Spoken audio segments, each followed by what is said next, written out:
Shadaqatus sirri tadfa'u mitatasu. Sedekah menolak mati su'ul khatimah. Jangan bangga dengan zikirmu, jangan bangga dengan amalmu, jangan bangga dengan ibadahmu, karena kau belum tentu selamat kalau mati dalam keadaan su'ul khatimah. Kita mau mati dalam keadaan husnul khatimah. Anak kita yang membisikkan ke telinga, la ilaha illallah. Iya kalau matinya di rumah, kalau matinya di pesawat, kalau matinya di rumah sakit, ruang ICU, security pun tak boleh masuk, yang bebas masuk cuma malaikat maut. Kalau matinya dalam kecelakaan lalu lintas, nauzubillah, siapa yang membisikkan ke telinga kita la ilaha illallah? Tapi ada orang yang dijamin matinya husnul khatimah. Siapa dia? Orang yang bersedekah.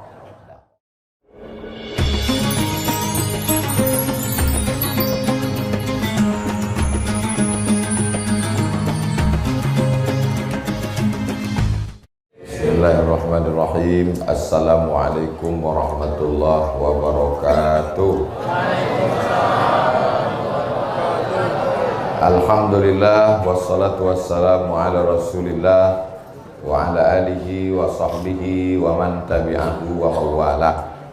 Yang sama-sama kita hormati Ketua Surau Ad-Din beserta seluruh pengurus, para alim ulama, guru-guru kita, para asatiz, semua jamaah yang hadir tak dapat saya sebutkan satu persatu. Insyaallah kita semua dimuliakan Allah Subhanahu wa taala.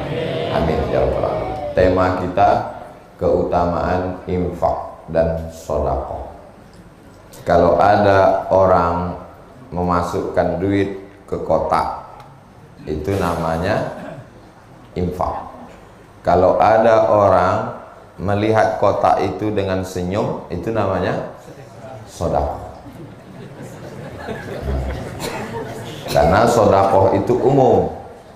Likulli sulama minkum sedekah. Setiap tulang-tulang sendi ini sedekah. Pergi dia ke Surau Ad-Din, ditengoknya sendal-sendal itu kacau balau, lintang pukang, tunggang langgang, macam Ukraina diserang Rusia. Disusunnya rapi. Itu infak apa sedekah? Sedekah. Pergi dia ke Surau Ad-Din, ditengoknya habis kena hujan tenda-tenda, lalu diluruskannya lagi, dibersihkannya lagi. Itu infak apa sedekah? Itu namanya sedekah. Dia tak bisa membantu, sudah tua, tapi dia masih bisa memberikan semangat. Anak-anak muda, kalian semangat ya. Itu infak apa sedekah? Sedekah. Makanya kata Nabi, tabassumika fi wajhi akhika sedekah. Senyummu ke wajah saudaramu itu adalah sedekah. Sedangkan infak, wa anfiqu min thayyibati ma kasabtum, berinfaklah kamu hasil usaha. Ngasih duit itu infak, ngasih air putih itu namanya infak, mengasih kue itu infak. Ntar lagi kue datang. Kalau benda dia dalam bentuk materi itu infak. Kalau bendanya tidak hilang-hilang sampai hari kiamat, itu namanya wakaf. Misalnya ngasih tanah, apakah hilang tanah Surau Ad-Din ini? Tak hilang. Ada yang makan tanah sini? Tak ada. Tanah Surau Ad-Din tak hilang sampai hari kiamat. Itu namanya wakaf. Wakaf tidak boleh hilang. Makanya tidak bisa wakaf lilin. Saya wakafkan lilin ini, tak bisa, karena lilin setelah dibakar hilang. Tiang ini infak atau wakaf? Wakaf. Tiang ini tak boleh hilang. Andai Surau Ad-Din ini 20 tahun lagi berubah menjadi Masjid Ad-Din 10 lantai, maka tiangnya ini tak boleh hilang. Tiangnya ditumbangkan, tetap dijadikan lantai pondasi dasar, tak boleh hilang tiang, karena dia wakaf. Orang dulu menyerahkan duit ke Surau Ad-Din ini, akadnya adalah wakaf. Barang wakaf tak boleh hilang.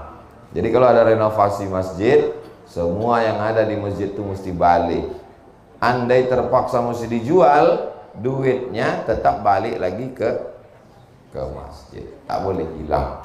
Ini diantara perbedaan antara wakaf, infak, sodako. Kalau zakat Pak Ustadz, kalau zakat wajib, infak, wakaf,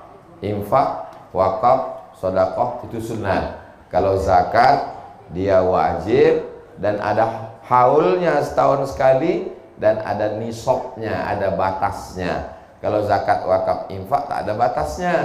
Misalnya punya kambing 40 ekor, maka dikeluarkan zakatnya 1 kambing. Punya onta 5 ekor, dikeluarkan zakatnya 1 kambing. Punya emas 85 gram, dikeluarkan zakatnya 2,5%. Katanya ada emas yang tak dizakati Pak Ustadz. Ada, Mas Parno, Mas Paijo. Mohon maaf Mas Nyantis. Nah, inilah dia 4 yang mesti dibedakan: zakat, wakaf, infak, sedekah. Jadi nanti kalau anak ibu, anak bapak bertanya, mak ya, apa beda zakat, wakaf, infak, sedekah? Udah dijelaskan Ustaz Somad itu tadi, cuman aku tak bisa ngulangnya lagi. Tak apa-apa kata dia. Aku tadi tak dapat tempat duduk, jadi itu aku pikirkan semuanya. Mudah-mudahan semua kita ini selalu dalam rahmat Allah SWT. Keutamaan infak dan sedekah. 1. As-sadaqatu tadfa'ul bala. Sedekah menolak bala. Andai kita ditakdirkan hari ini menabrak seekor ayam, tertulis di Lauhil Mahfuz, hari ini, hari apa ini? Hari Sabtu, bahwa kamu dalam perjalanan ke Concong menabrak seekor ayam, lalu kemudian bersedekah, maka dihapus, tak jadi menabrak ayam. Janji Allah SWT, disampaikan Nabi Muhammad SAW. As-sadaqatu tadfa'ul bala. Makanya orang tua-tua kita dulu selalu mengatakan sedekah tolak bala. Makanya kalau udah sedekah tolak bala, makan aja. Ada daging kambing, makan, karena itu tolak bala. Dan kabarnya kambing di Tembilahan ini tidak mengandung kolesterol, karena kambing di sini mengandung anak kambing.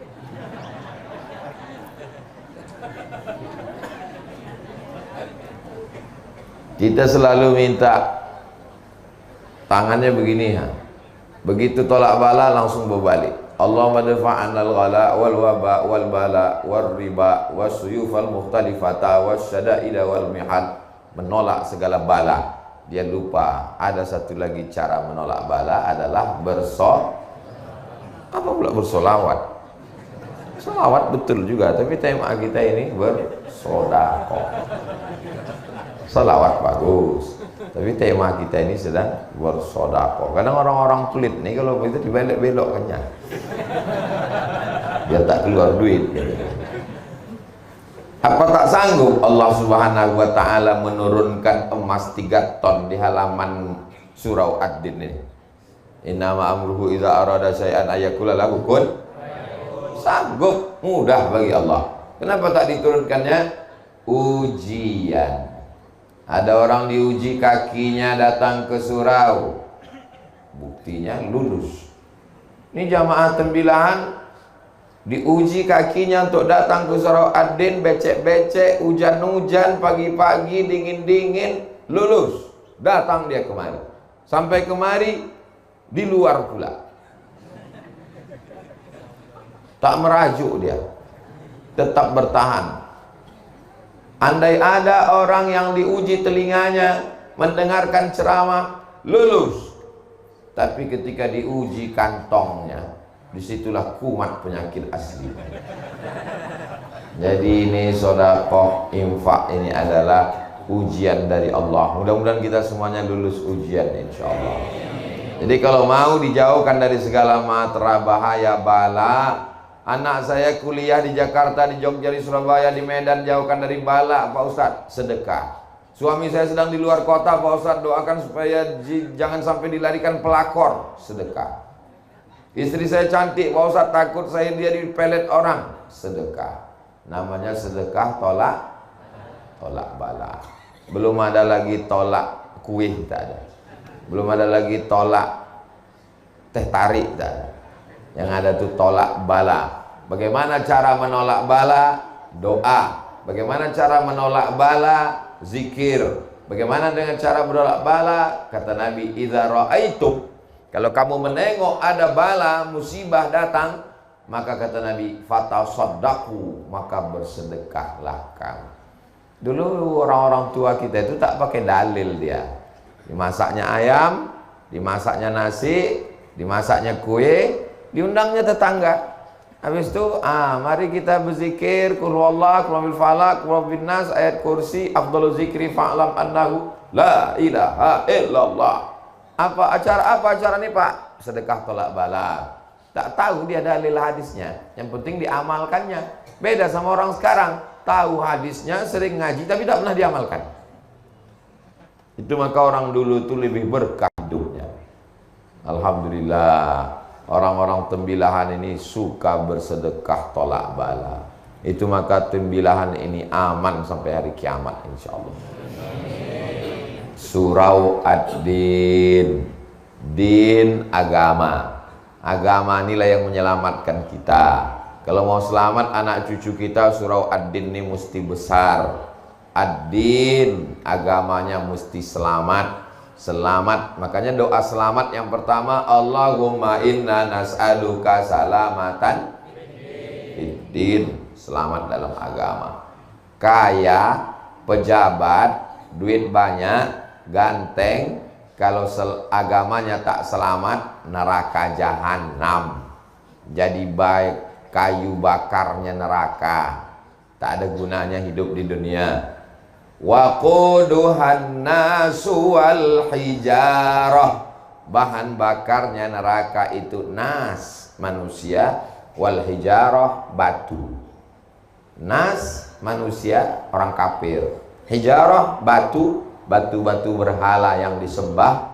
Makin besar batu-batu patung itu dibuat, semakin membuat kobaran api neraka. Alhamdulillah, di Tembilahan tak ada patung di Tembilahan, tak ada. Manusia mematung banyak di luar di sana. Bapak Ibu yang ada di dalam surau ad-din, jangan menyepelekan saudara kita yang ada di luar. Boleh jadi mereka lebih dulu masuk surga daripada kita. Jaminkan orang itu.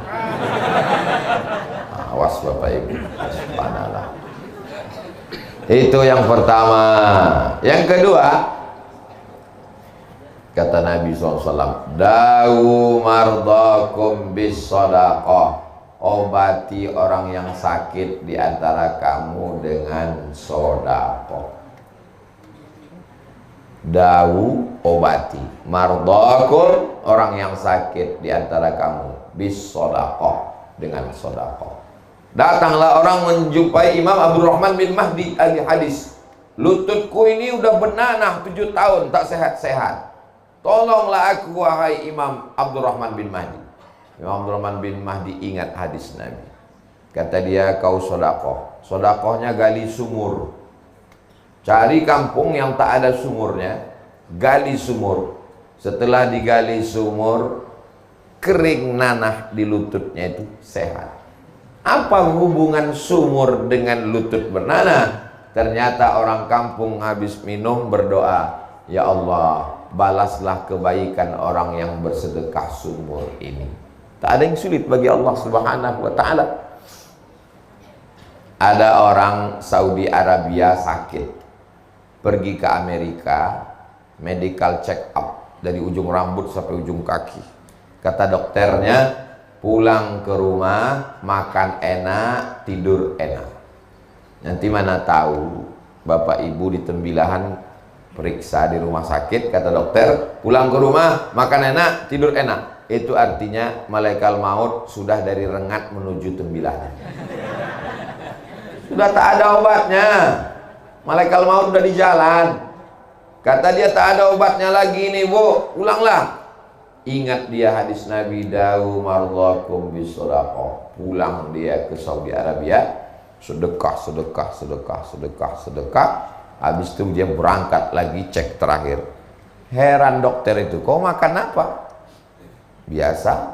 Pakai herbal apa? Biasa, tak ada apa-apa. Tapi pesan Nabi kami, da'u mardakum bis sadaqah, berobatlah kamu dengan sedekah. Cerita ini disebutkan dalam kitab judulnya Gharaib wa Taraib Sa'ah wa Sa'ah. Diterjemahkan ke dalam bahasa Indonesia, semua ada saatnya. Penerjemahnya Abdul Somad. Cari bukunya di internet.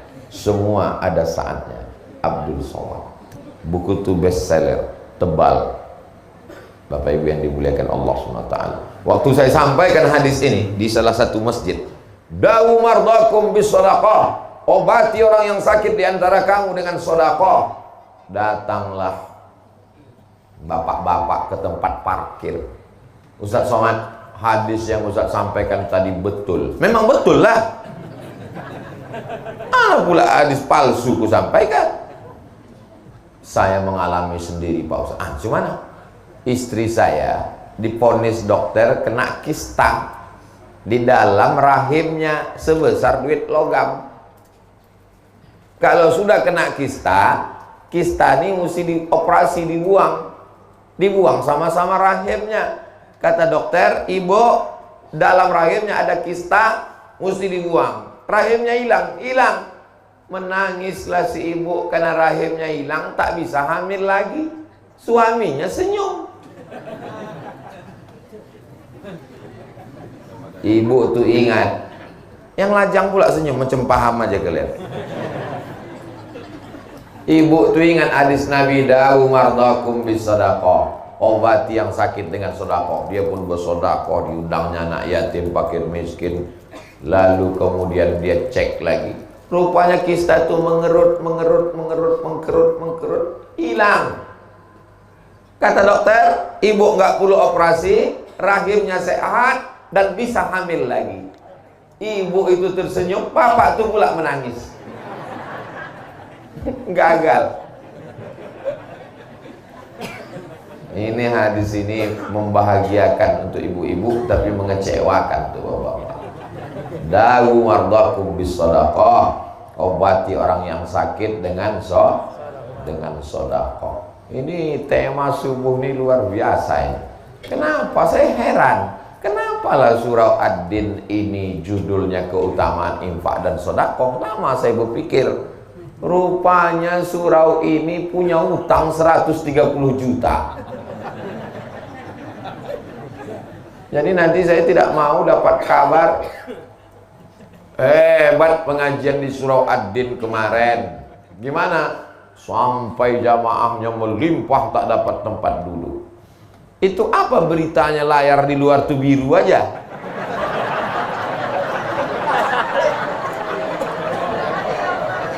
Hah? Yang anehnya layar tuh biru, bapak-bapak tuh tetap menengok layar. Saya heran, dari tadi orang tuh nengok ke sana, orang tuh nengok layar terus. Saya tengok sini, oh udah muncul. Mudah-mudahan bapak-bapak hilang lagi.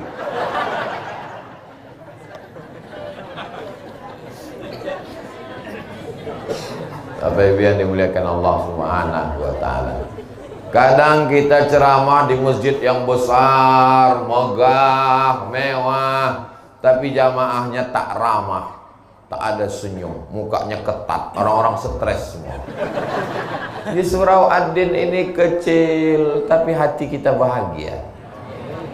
Ternyata kebahagiaan itu tidak bisa diukur dari masjid yang besar atau di surau yang kecil. Kebahagiaan itu ada di dalam hati orang yang beriman. Saya yakin ini adalah orang-orang yang bahagia semua. Apa bukti bahagia? Lunaslah hutang surau Ad-Din. Bapak Ibu yang dimuliakan Allah, kita lanjutkan yang ketiga. Adik-adik tolong diingat, ini nanti akan keluar dalam UAS, ujian akhir semester. Ketiga, waktu orang sudah mati, masuk ke liang lahat, ditutup pakai papan, ditimbun dari atas. Setelah itu mobilnya pulang. Dan tak lama sesudah itu namanya di STNK BPKB berganti dengan nama orang lain. Diganti di kantor Samsat. Kenapa berganti? Karena Pak Polisi tak mau menangkap almarhum. Lo tak percaya tanya sama Pak Polisi. Lalu kemudian rumahnya dijual, dibagi ke ahli waris. Istri dan anaknya di tepi kubur menangis, menetes air mata, berdoa Allahumma filahu. Habis itu pun pulang semua ke rumah. Wa yabqa wahidun, yang tinggal di kubur itu cuma satu. Yang satu yang mengalir itu yang disebut Nabi shadaqatun jariyah. Jariyah artinya mengalir sampai hari kiamat. Kalau membacakan Al-Fatihah mesti disebutkan ila ruhi fulan bin fulan Al-Fatihah, baru sampai.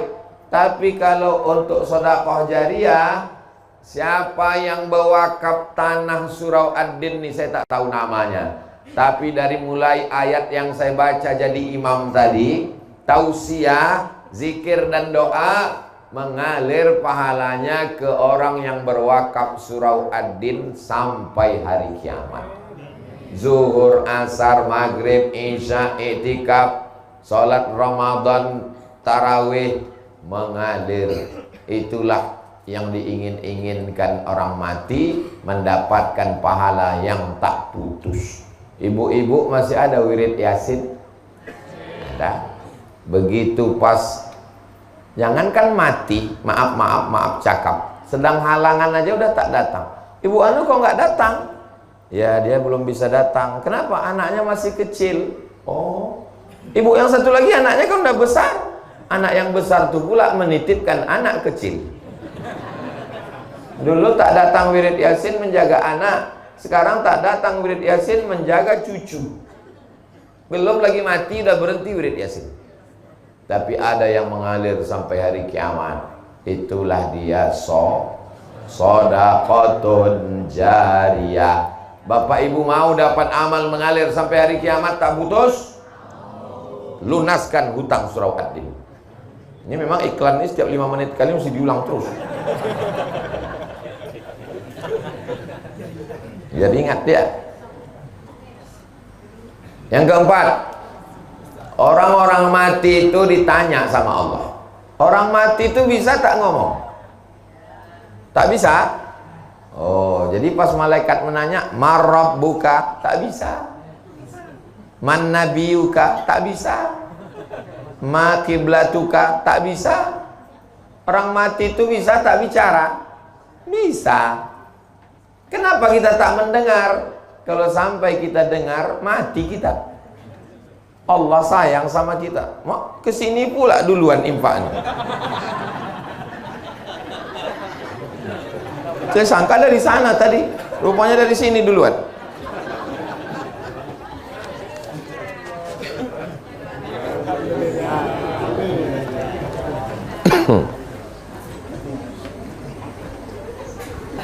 Saya walaupun pakai kain tetap pakai celana di dalam.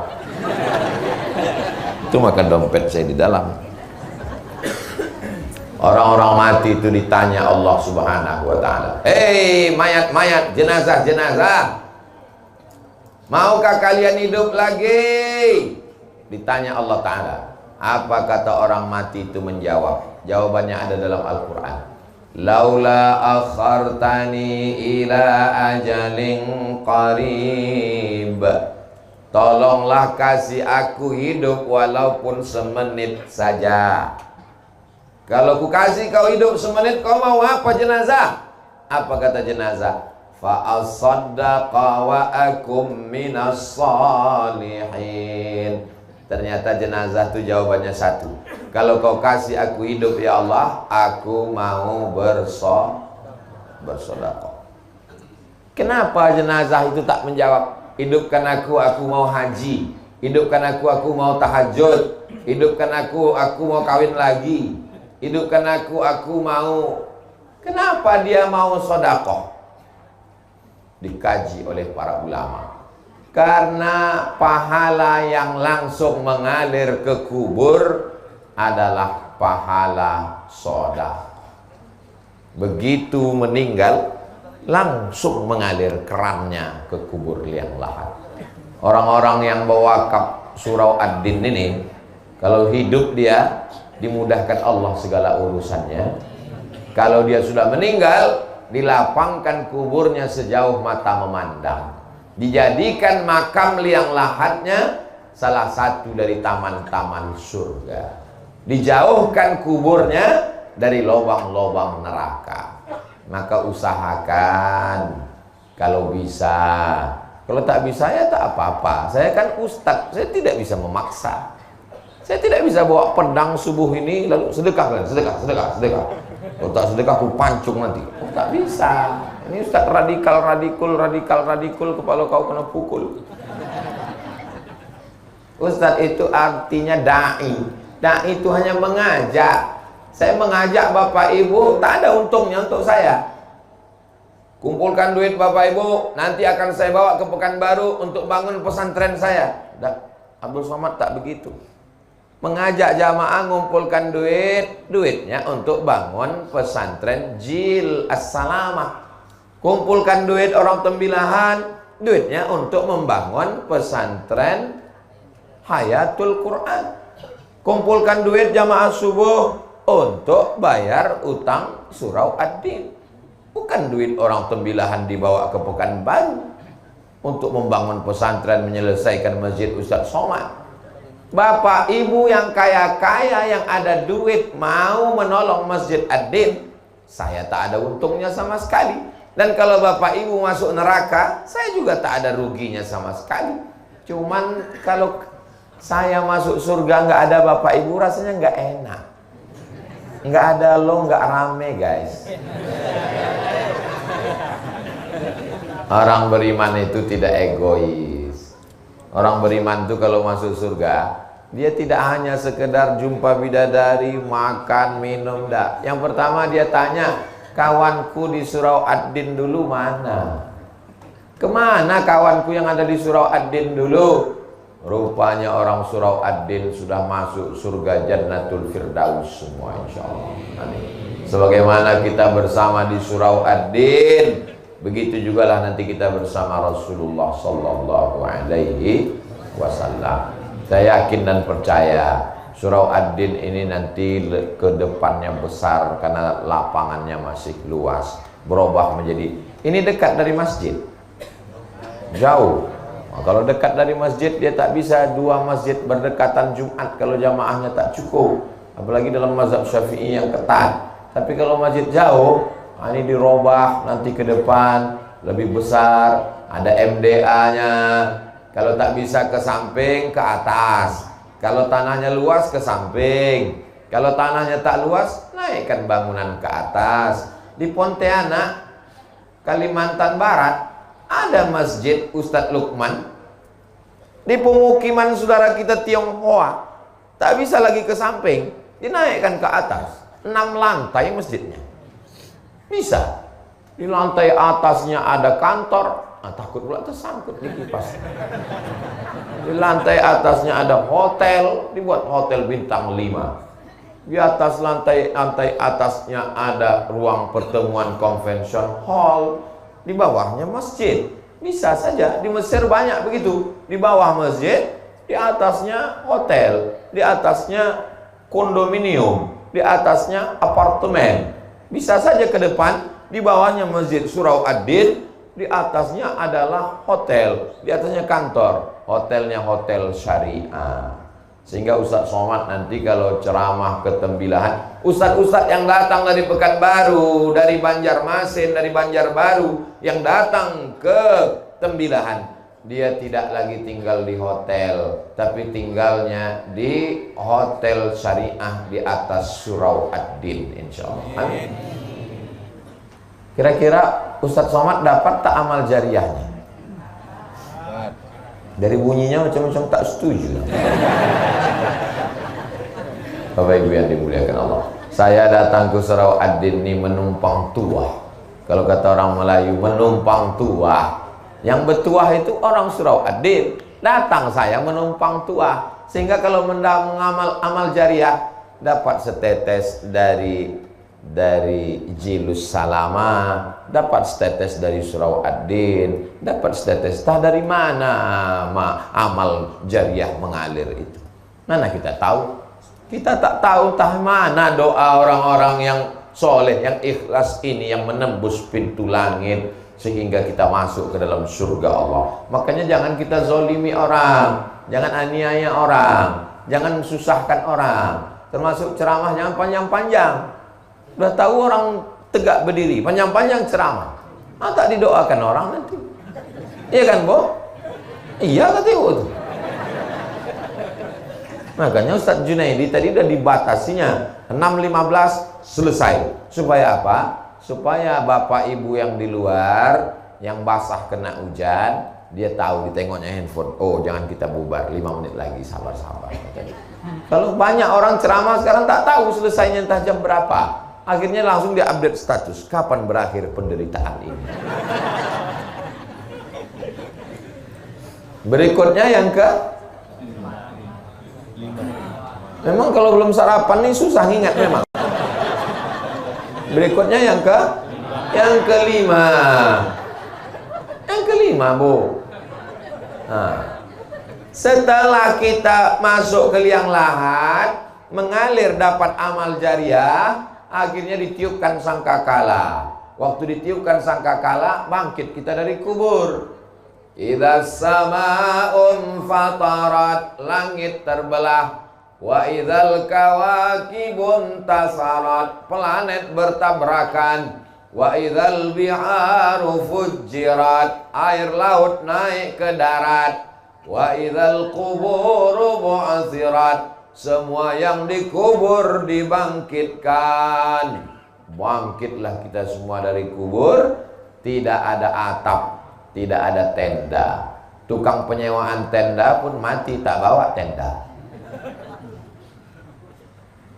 Gunung-gunung Pak Ustadz, wa takunul jibalu kal ihnil manfush, gunung-gunung macam bulu kambing dihembus angin. Lalu di mana kita bernaung? Yang kelima, kullu mri'in tahta zilli shadaqatihi, orang nanti akan bernaung di bawah sedekah.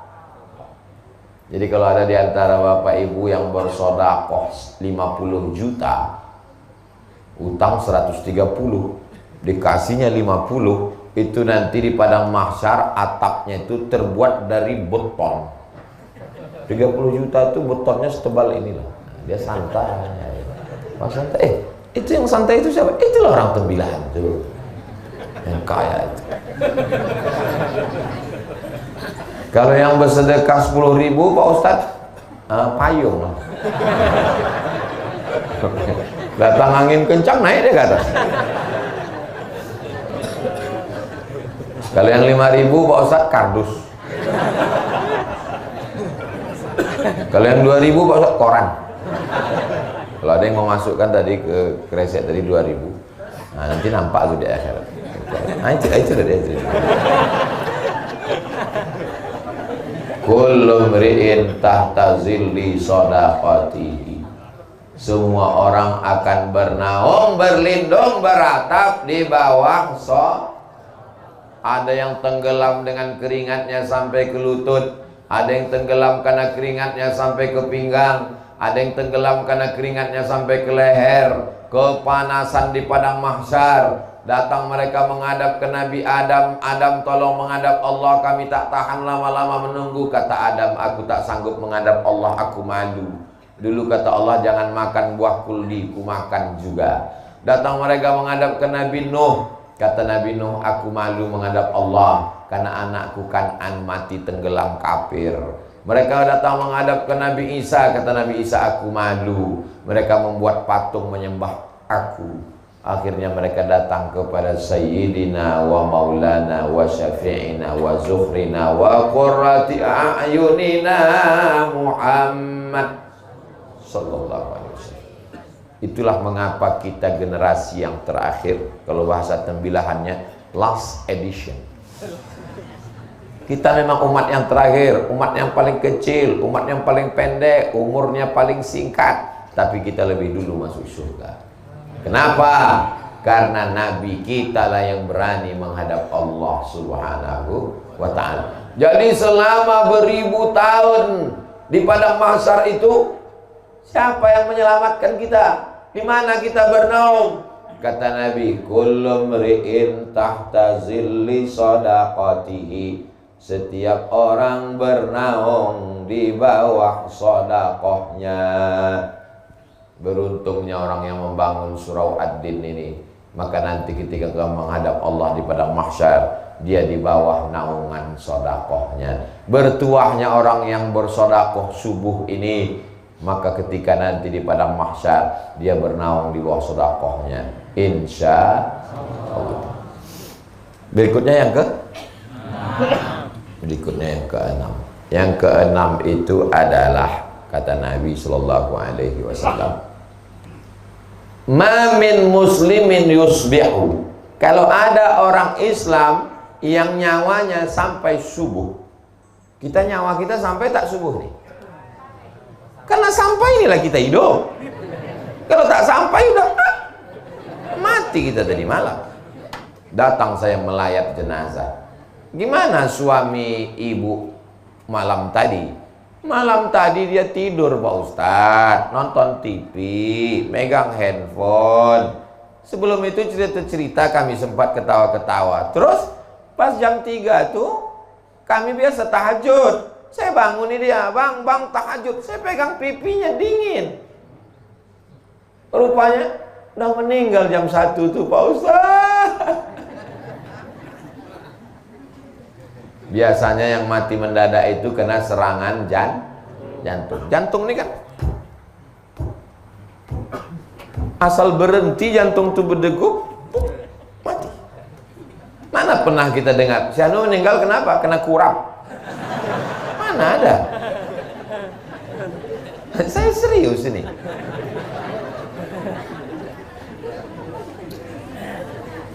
Orang mati karena jantung berhenti berdetak. Kalau jantung berhenti berdetak, darah tak mengalir.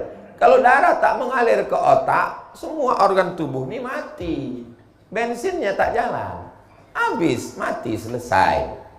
Kenapa kita hidup? Karena darah mengalir. Coba ikat kaki itu sebelah paha tuh, ikat pakai tali agak 1 jam. Habis itu coba rasakan ujung kaki. Ada rasanya? Tak ada. Mati rasa. Kenapa mati rasa? Karena darah tak mengalir.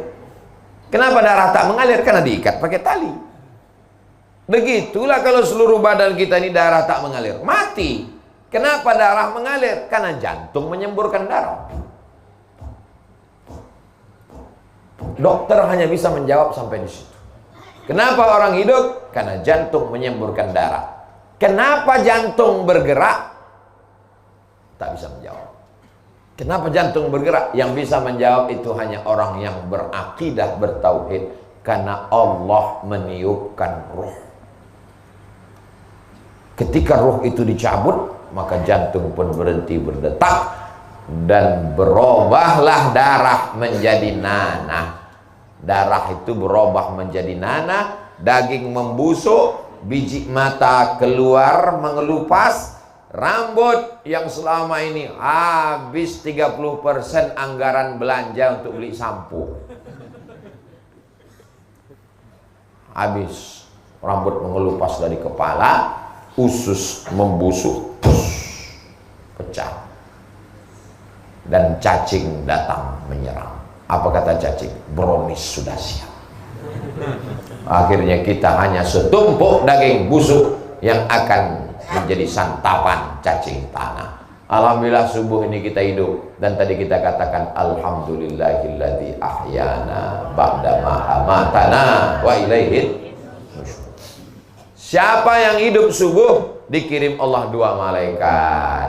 Yang satu malaikat berdoa. Apa kata malaikat? Allahumma ati munfiqan khalafa Orang yang bersedekah kasihlah dia ganti. Jadi yang bersedekah tadi yang bersedekah masukkan duit, itu semuanya sudah dapat doa malaikat subuh.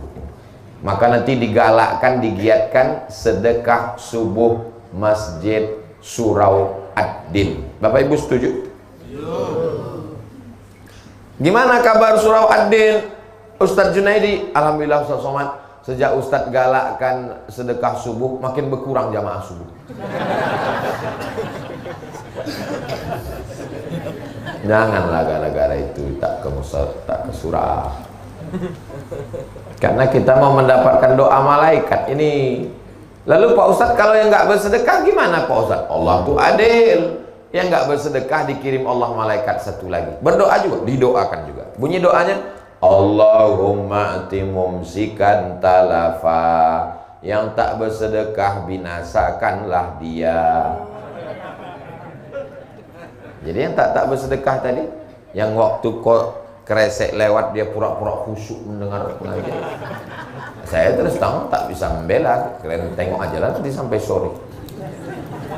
Biasanya binasanya itu berawal dari pertama sendal hilang, habis itu helm hilang, terus lama-lama laki hilang. Doa malaikat itu pasti kabul. Ini hadisnya sahih nggak Pak Ustaz? Hadisnya ada dalam Sahih Al-Bukhari, ada dalam Sahih Muslim. Hadis tersahih dalam Ahlus Sunnah wal Jamaah. Allahumma a'ti munfiqan khalafa. Setiap subuh. Tapi subuh ini saya nggak bawa uang Pak Ustaz. Cincin kami terima. Mana kresek kita? Bawakan sekali lagi. Banyak ibu-ibu ini yang mau ngasih cincin, jam. Besok jalan sekali lagi Pak. Ada kunci motor, masukkan. Kunci berangkas, masukkan. Saya melihat orang Mesir bersedekah. Begitu dibawakan goni beras, langsung orang Mesir, ibu-ibu, emak-emak Mesir itu membuka cincinnya, rantainya, gelangnya, masuk semua. Tenang saya nengok. Begitu dibuat di Indonesia, mereka buka carinya mana yang paling kecil. Oh enggak jadi. Ada satu yang masukkan, begitu dibawa ke toko Cina, ayah imitasi lah. Kecuali di Tembilahan. Tembilahan ini orangnya orang-orang radikal. Pulang sholat Jumat di Masjid Al-Huda kemarin, saya posting 2 video. Susah mau keluar masjid. Di tempat lain biasa, mau lewat-lewat lah. Di sini luar biasa. Pondok pesantren bertumbuhan. Maulid paling ramai Tembilahan, Indragiri Hilir. Orangnya orang-orang militan. Misalnya kan saya yakin ini utang Ad-Din ini lunas subuh. Pokoknya apapun judulnya, ujungnya utang ini lunas. Berikutnya yang ketujuh. Yang ketujuh adalah bahwa Nabi Shallallahu Alaihi Wasallam mengatakan, shadaqatus sirri tadfa'u mitatasu. Shadaqah menolak mati su'ul khatimah.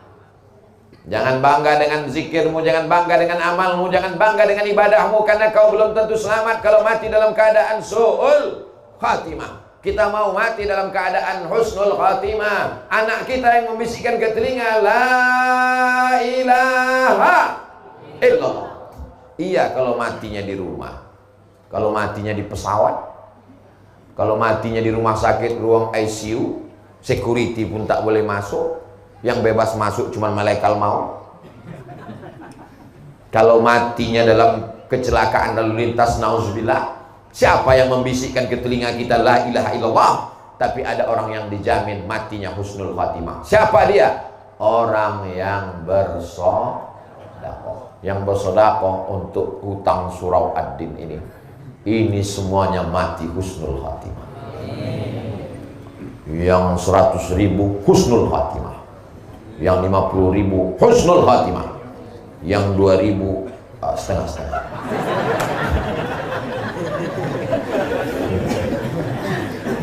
Husnul khatimah insyaallah. Kok kenapa tak bersedekah menyelesaikan hutang surau ad-din? Aku niat aja dulu. Innamal a'malu binniyat. Bagus. Tidak salah. Niatul mu'min khairum min amalihi. Niat orang beriman lebih baik daripada amal. Berapa banyak orang beramal riya, tapi niat tidak bisa dimasuki riya.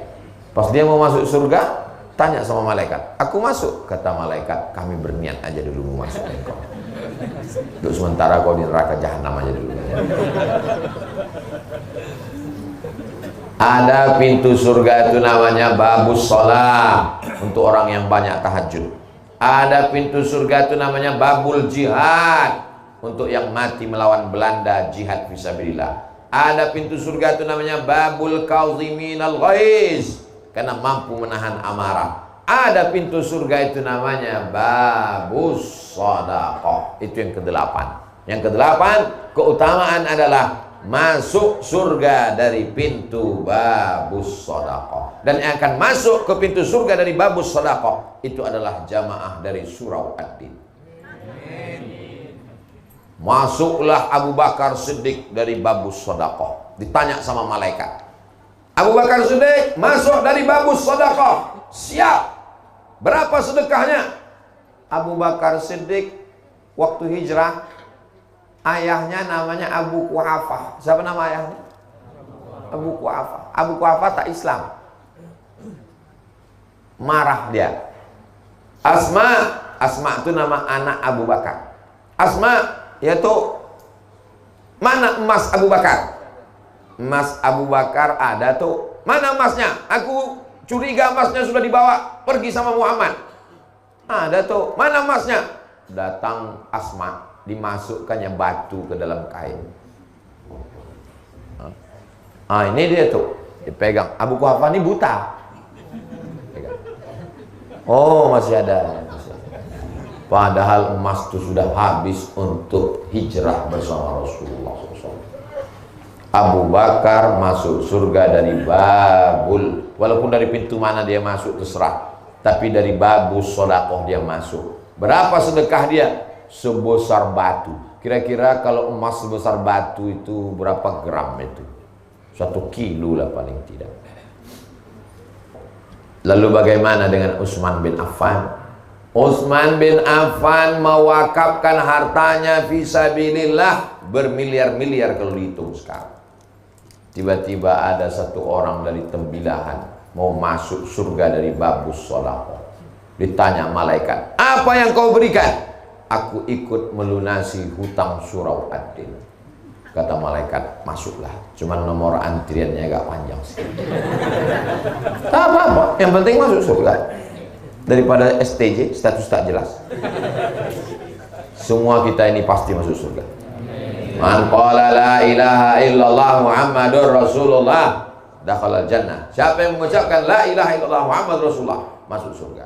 Berikutnya yang ke 9, terakhir. Jadi nanti judulnya 9 keutamaan infak dan sedekah. Mantap. Yang ke-9 adalah kata Nabi SAW, as-sadaqatu tudfi'u ghadabar rabbi kama tudfi'ul ma'an nar. Sedekah memadamkan murka marah Allah seperti air memadamkan api. Api yang bergelora dipadamkan oleh air. Begitulah Allah tak jadi marah sama orang yang pelaku dosa gara-gara sedekah. Kau sudah bertobat, aku sudah sholat sunat tobat. Kau sudah bertobat, aku sudah beristighfar. Kau sudah bertobat, aku sudah berbuat baik. Ada satu yang belum kau lakukan. Apa dia? Bersedekah. Inilah Pak Ustaz, saya bingung ini. Kemana lah duitnya saya campakkan? Lunasi hutang-hutang surau ad-din. Karena saya udah tak sampai hati menengok Pak Ketua, itu yang lah wajahnya. Beda, saya kan senyum tuh. Saya pun senyum tuh karena belum dikasih tahu judul ceramah.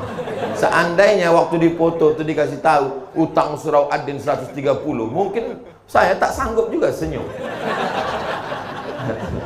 Tapi insya Allah sekali lagi nanti saya datang ke surau Ad-Din ini akan ada secercah senyuman dari menjadi ketua surau ini tidak ada untungnya, menanggung beban di hadapan Allah Subhanahu wa taala, beban pikiran. Jadi mudah-mudahan kita subuh ini mengurangi beban Pak Ketua, dan tidak ada untungnya bagi Pak Ketua dan tidak ada untungnya bagi Ustaz Abdul Somad. Ini semuanya adalah untuk bekal kita nanti menghadap Allah Subhanahu wa taala. Itulah yang dapat saya sampaikan pada subuh ini. Jangan kemana-mana, kita lanjutkan setelah yang satu ini. Hah? Langsung doa. Oh, ala hazihin niyah, mudah-mudahan keluarganya diberi sakinah mawaddah warahmah, anak-anak soleh dan soleh, suami yang belum dapat hidayah dibukakan pintu hidayah, istri yang belum bertudung, belum sholat dibukakan pintu hidayah, negeri kita dijadikan baldatun thayyibatun wa rabbun ghafur. Ala hazihin niyah, al-fatihah.